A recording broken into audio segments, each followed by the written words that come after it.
প্রিয় লার্নার্স, স্বাগত জানাচ্ছি আমার ইউটিউব চ্যানেলে। আশা করছি তোমরা সকলে খুব ভালো আছো। তো আজকে দেখো ট্রান্সফরমেশন অর্থাৎ বাক্যের পরিবর্তন বা ট্রান্সফরমেশন অফ সেন্টেন্সেস, বাক্যের পরিবর্তন, একটি বাক্য থেকে আরেকটি বাক্যে পরিবর্তন। তো টপিকটা কিন্তু লক্ষ্য করো, কম্পাউন্ড টু কমপ্লেক্স। কম্পাউন্ড বলতে যৌগিক বাক্য, যৌগিক বাক্য থেকে জটিল বাক্যে আমরা আজকে পরিবর্তনের কিছু নিয়ম জানবো। আর এগুলোর জন্য প্রথমেই কিন্তু আমাদের জেনে নিতে হবে যে কম্পাউন্ড সেন্টেন্স কাকে বলে, পাশাপাশি কমপ্লেক্স সেন্টেন্সটাই বা কি। তো চলো প্রথমে কম্পাউন্ড এবং কমপ্লেক্স সেন্টেন্স সম্পর্কে আগে জেনে নিই, তারপর কিছু সলভ আমরা করছি। দেখো কম্পাউন্ড সেন্টেন্স যেটা বলা হয়েছে, কম্পাউন্ড সেন্টেন্স মানে আমি বলেছি যৌগিক বাক্য। when two main clauses are connected with correlative conjunction। correlative conjunction কোনগুলো?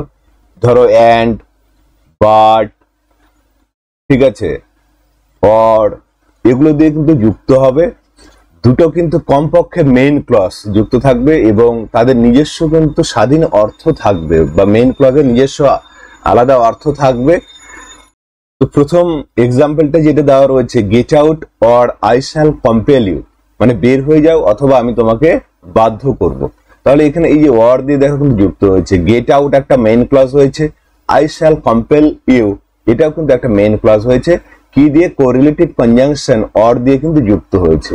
একই রকম ভাবে read or you will fail, মানে পড়ো না হলে তুমি ফেল করবে। একই রকম read main clause, you will fail তুমি ব্যর্থ হবে বা ফেল করবে, সেটাও কিন্তু মেইন ক্লজ হয়েছে এবং অর দিয়ে কিন্তু যুক্ত হয়েছে। তাহলে কম্পাউন্ড সেন্টেন্স বলতে বাংলাতে আমরা বলবো যৌগিক বাক্য, যৌগিক বাক্য। এবার পরেরটা কমপ্লেক্স লক্ষ্য করো, one main clause and one sub clause, এটুকু বলা রয়েছে। Actually the very sentence in which there is at least one main clause, the very sentence in which one main clause and one sub clause।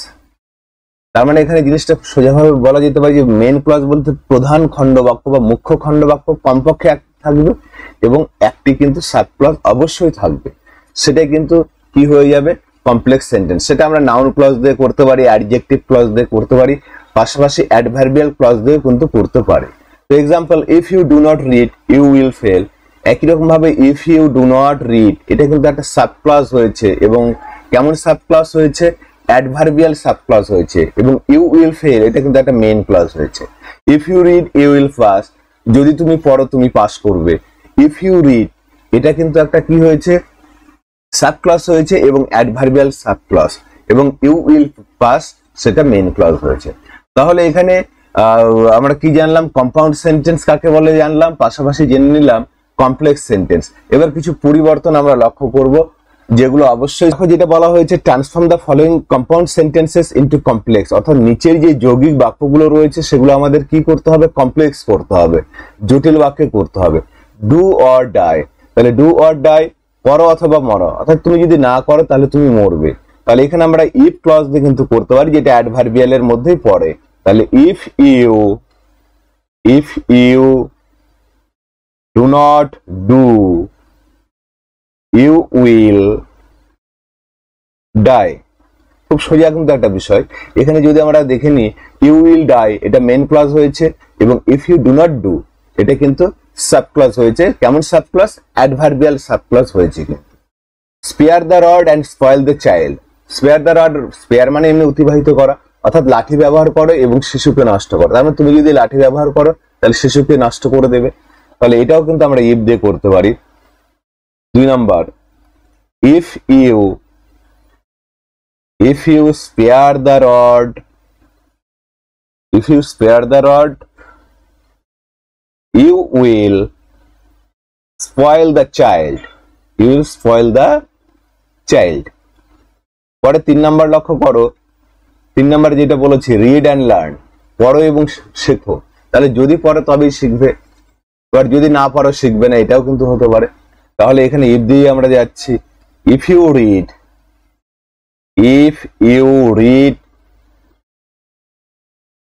you will learn, if you read you will learn। পরে 4 নাম্বারটা, my grandmother is old but still she works। আমার ঠাকুরমা বৃদ্ধা বা বয়স হয়ে গেছে এরকম, বাট স্টিল শি ওয়ার্কস, কিন্তু এখনো তিনি কাজ করেন। তাহলে এখানে যদিও দিয়ে আমরা কিন্তু করতে পারি। তাহলে দো মাই গ্র্যান্ডমাদার যুক্ত করে দাও দো, THOUGH, দো মাই গ্র্যান্ডমাদার ইজ ওল্ড, পুরোটা লিখবো though my grandmother is old, but স্টিলটা বাদ দিয়ে দেবো।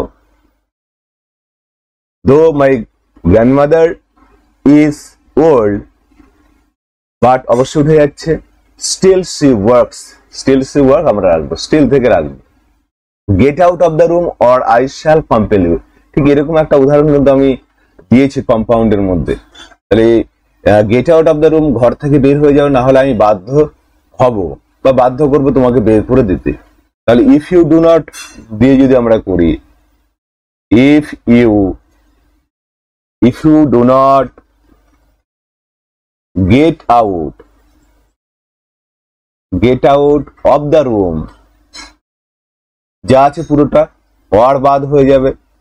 If you do not get out of the room I shall compel you. 6 নম্বরে লক্ষ্য করো, হি ওয়াজ পোর বাট অনেস্ট, তাহলে তিনি কি ছিলেন, গরিব কিন্তু সৎ।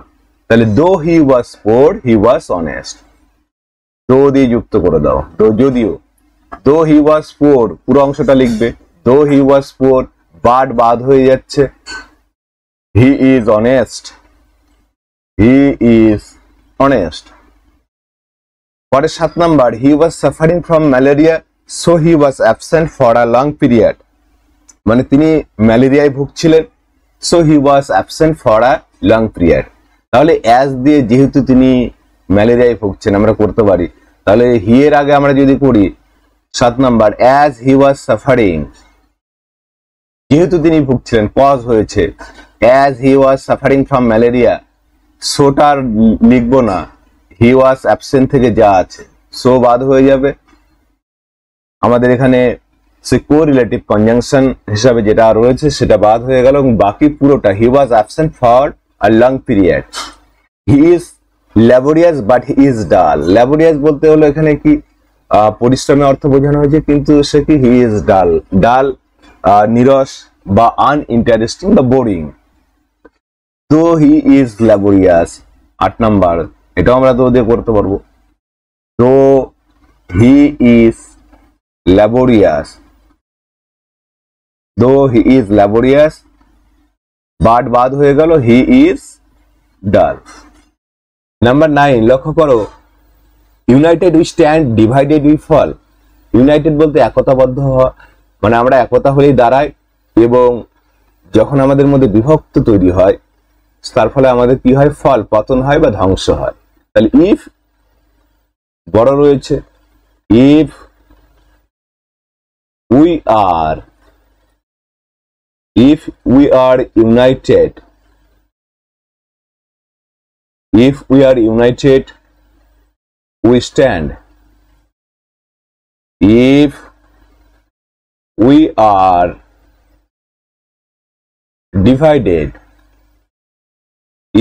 are divided we fall। তাহলে দেখো পুরো দুটো আলাদা আলাদা কিন্তু অংশ হয়েছে, if we are united we stand, if we are divided we fall। The fox saw a tiger and ran away। তাহলে এখানে when দিয়ে কিন্তু করা যেতে পারে, যেটা সময়ের ব্যাপার, when the fox saw a tiger he ran away, তো এখানে ইট আমরা করব, the fox যেহেতু রয়েছে, অ্যানিমাল রয়েছে।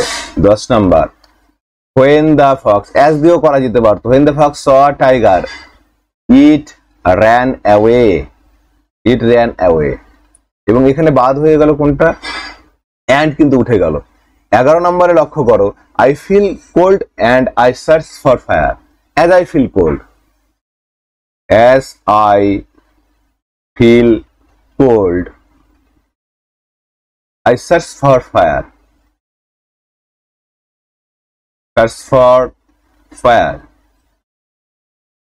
Next 12 number, the speedboat was capsized but the passengers were safe। অর্থাৎ সেই স্পিডবোটটি কি হয়েছিল, বা নৌকাডুবি হয়েছিল, দ্রুতগামী যে নৌকাটি সেটা উল্টে গিয়েছিল, ওভারটার্ন, কিন্তু প্যাসেঞ্জাররা কি ছিল, সেফ ছিল। তাহলে দো দ্য স্পিডবোট ওয়াজ ক্যাপসাইজড, দো দিয়ে যুক্ত করো, দো থেকে পুরোটা লেখো, দো দ্য স্পিডবোট ওয়াজ ক্যাপসাইজড বারটা তুলে দিলাম, দ্য প্যাসেঞ্জার্স ওয়ার সেফ, শেষে full stop. Number 13, the building caught fire but the resident remained unhurt. অর্থাৎ বিল্ডিংটিতে আগুন ধরেছিল, কিন্তু এখানকার যে বাসিন্দারা বা ইনমেটস তারা কিন্তু কি ছিল? আনহার্ট ছিল, অক্ষত ছিল। দো দ্য বিল্ডিং কট ফায়ার, তো দিয়ে শুরু করব, বাট তুলে দিলাম, বাকি পুরোটা কিন্তু একই রকমই লিখবো। Though the building caught fire the residents remained unhurt. 14, the old man slipped and fell. বৃদ্ধ মানুষটি ফসকে গিয়েছিলেন এবং পড়ে গেলেন, বা পা ফসকে পড়ে গেলেন, বা এইভাবে বলা যেতে পারে বৃদ্ধ লোকটি পা ফসকালেন এবং পড়ে গেলেন। তাহলে অ্যাজ দিয়ে করো। Number 14, as the old man, as the old man slept, as the old man slept he fell, he কেন লিখলাম? বৃদ্ধ লোকটি হিসেবে subject he.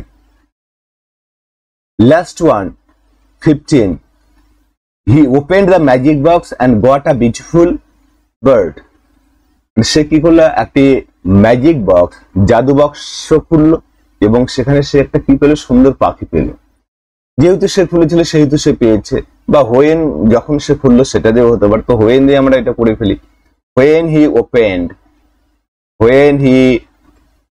Opened the magic box, when he open the magic box, অবশ্যই and থাকবে না। He got a beautiful bird, he got a beautiful.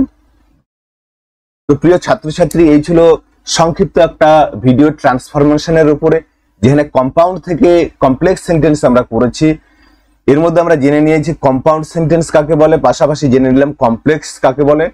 এবং এইভাবে প্রথাগতভাবে যদি কিছু প্র্যাকটিস তোমরা বিভিন্ন কোশ্চেন ব্যাংক থেকেও করো বা স্কুলেও করো, তাহলে কিন্তু তোমাদের এই পরিবর্তনগুলো বেশ সহজ মনে হবে। তো আশা করছি ভিডিওটি খুব ভালো লাগবে তোমাদের। ভালো লাগলে লাইক, কমেন্ট, শেয়ার করবে। চ্যানেলে নতুন হলে চ্যানেলটিকে সাবস্ক্রাইব করার চেষ্টা করো। সঙ্গে থাকার জন্য অসংখ্য ধন্যবাদ।